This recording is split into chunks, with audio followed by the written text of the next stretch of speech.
"Get off the road, pup," a truck driver shouted through his window, voice swallowed by the roar of engines rushing past.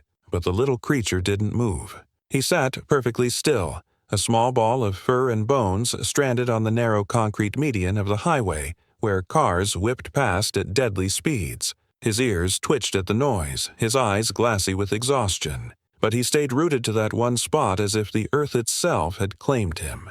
The world around him was chaos, horns blaring, hot wind whipping from tires, grit and fumes choking the air. Yet there he sat, a puppy no bigger than a loaf of bread, his body trembling against the ceaseless rush of danger. It was as if he wasn't lost at all, but waiting for something, guarding an invisible line that no driver could see. And the strange stillness of him, in a place where nothing should linger, pulled the gaze of everyone who passed. On the third day, Claire Duval noticed him. She was a nurse, driving home after a 12-hour shift, her mind heavy with fatigue and the lingering smell of antiseptic on her scrubs. At first, she thought the shape was nothing more than a discarded bundle of cloth caught on the concrete. But as her headlights swept across it, the shape lifted its head. Two pale, frightened eyes caught the light, and the world inside Claire's car seemed to stop breathing. She gripped the steering wheel so hard her knuckles whitened. For a brief, foolish moment she considered pulling over right there in the rush of screaming traffic,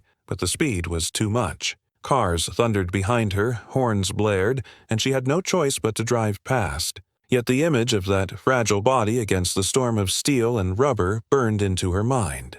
A snapshot too cruel to ignore. Claire took the next exit, her heart hammering, her thoughts tangling into one sharp question. Why hasn't he moved? The puppy, meanwhile, sat unmoving on his strip of concrete. His ribs pressed sharp against his skin, his fur matted from dust, yet his posture was stubborn. He sniffed at the air every time a vehicle passed, as though each gust might carry a scent he couldn't afford to miss.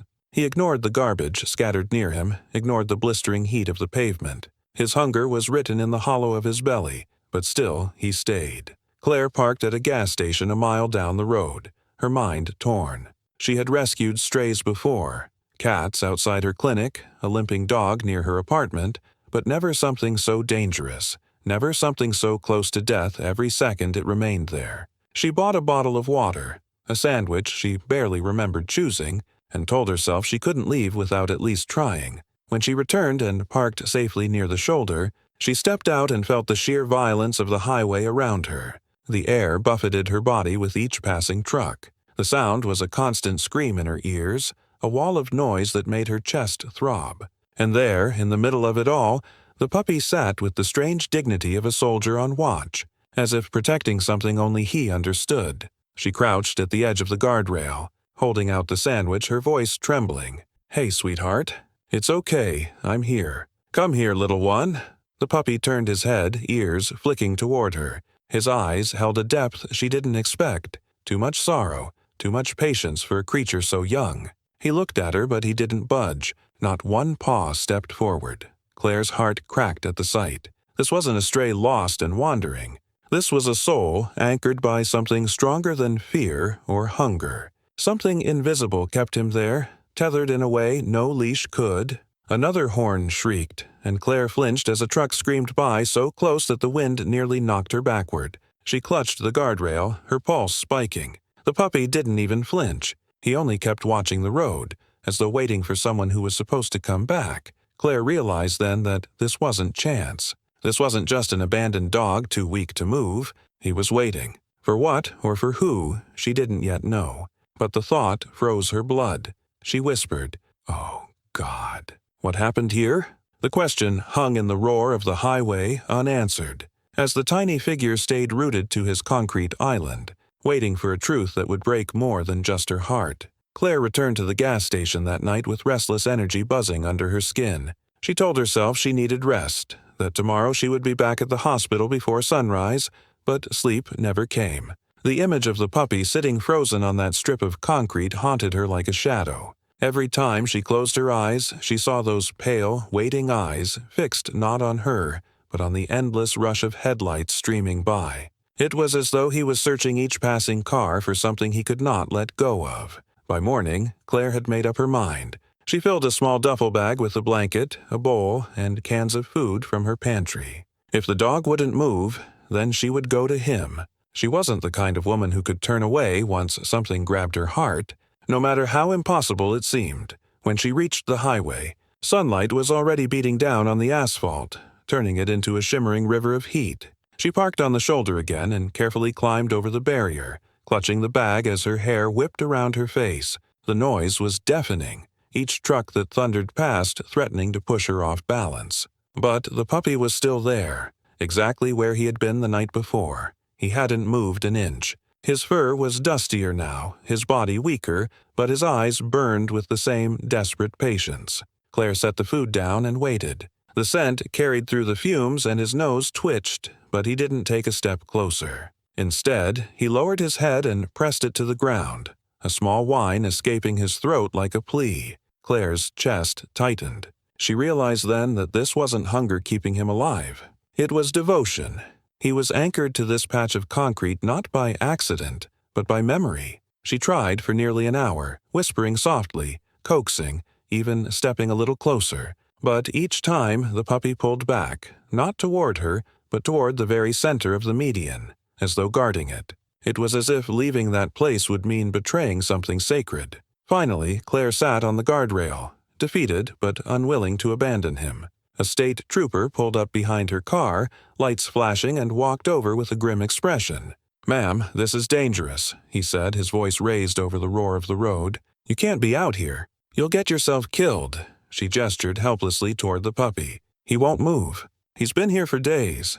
If I leave him, he's going to die." The officer sighed, his eyes softening as he followed her gaze. "You're not the first to try. Animal control's been called, but every time they come out, the dog bolts back to that same spot. They can't catch him. It's like he's waiting for something."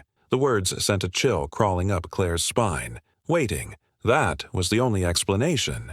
But waiting for what? Or for who? The officer left after warning her again to stay safe, but Claire remained. She watched the puppy as the hours bled into evening, her heart caught in the quiet tragedy of his vigil. The way his head lifted every time a truck slowed, the way his ears perked at the screech of brakes, the way he scanned each vehicle as if expecting someone to climb out. And then, just as dusk painted the sky in streaks of red, Claire saw something that made her blood run cold. A crumpled piece of fabric was wedged against the concrete a few feet from where the puppy sat. She hadn't noticed it before, hidden beneath grime and shadows.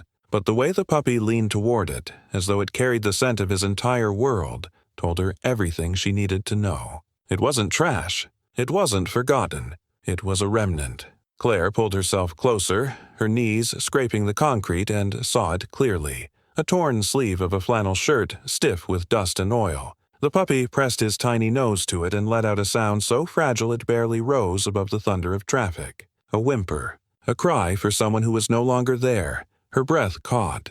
This wasn't a dog waiting for food. This was a dog waiting for his person, and the truth of what that meant. Why that sleeve was there. Why no one had returned. Threatened to shatter her, Claire returned the following day, unable to sleep, unable to shake the image of the puppy fixed on that strip of concrete as though bound to it. She had spent the night imagining headlights sweeping across his fragile body, a horn blaring, wheels passing inches from him. Each vision ended the same, an image too horrific to let her stay home. By dawn, she was back, coffee shaking in her hand, determined to end this silent standoff. The highway roared as it always did, relentless and indifferent. Yet when she slowed near the median, there he was, exactly the same. He hadn't moved not an inch. The stubborn outline of his small body rose out of the blur of cars, his head lifted with that same strange patience. His eyes, when they caught the light, were haunted. Claire pulled over, her chest heavy with relief and dread at once. Relief that he was alive. Dread that whatever kept him there was stronger than hunger, fear, or exhaustion. She brought food again, kneeling at the guardrail, calling gently through the storm of noise. "Come on, sweetheart. You can't stay here. Please." But the puppy only flicked his ears and turned his head back toward the endless tide of traffic. It was as if she didn't exist, or worse, as if her presence was an intrusion. Claire felt her throat tighten. It wasn't defiance she saw in him. It was loyalty. A police cruiser pulled up behind her, lights flashing, and an officer stepped out. He was a tall man with weary eyes who had clearly seen this scene before. He shook his head as he approached. "That dog won't leave," he said flatly, hands on his hips. "We've tried. Animal Control's been out here twice. He bites if anyone gets too close." Claire blinked at him, stunned. "Then why is he still here? You can't just leave him in the middle of a highway." The officer's face tightened with something that looked like pity. "Ma'am, he's waiting. Happened last week. There was an accident. Small sedan hit that barrier head-on. The driver didn't make it. The dog was thrown clear and, well, he hasn't moved since. Won't follow anyone. Won't eat unless it's dropped right there." The words hit Claire harder than the noise of the highway. Her knees nearly buckled. She turned back toward the puppy, her heart splitting at the sight of him so still, so faithful. He wasn't stranded. He wasn't confused. He was guarding the place where the world had taken everything from him. The officer sighed, glancing back at the road. "We're giving it time. Some dogs wander off eventually when they realize no one's coming back. But this one," his voice trailed. He didn't need to finish.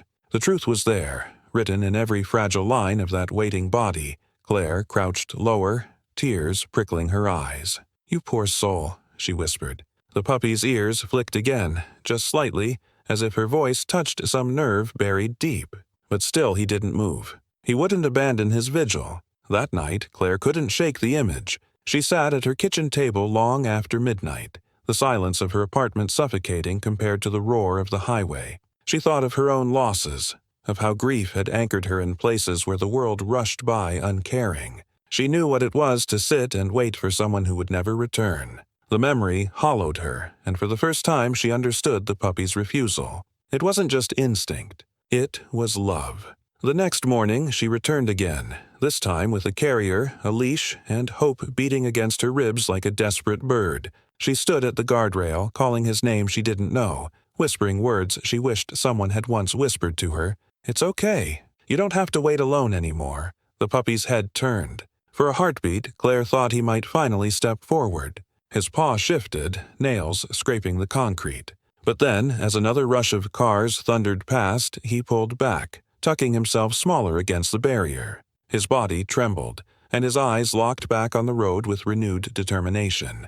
Claire felt her chest collapse. This wasn't going to be easy. He wasn't just a stray to be coaxed with food and kind words. He was a mourner, a sentinel. And unless she found a way to reach through that invisible tether, he would die there, waiting for someone who could never return. The officer's words echoed in her head as she watched him. Some dogs wander off eventually. But Claire knew, deep in her bones, that this one never would. And in that moment, she made a vow. She would not leave him to his vigil. She would find a way to carry him out of the storm, even if it meant breaking the only promise he thought he had left to keep. The night stretched heavy over the highway, and the world seemed to blur in streaks of light and noise. Claire sat in her car, parked a safe distance away, watching the small silhouette still perched on the median.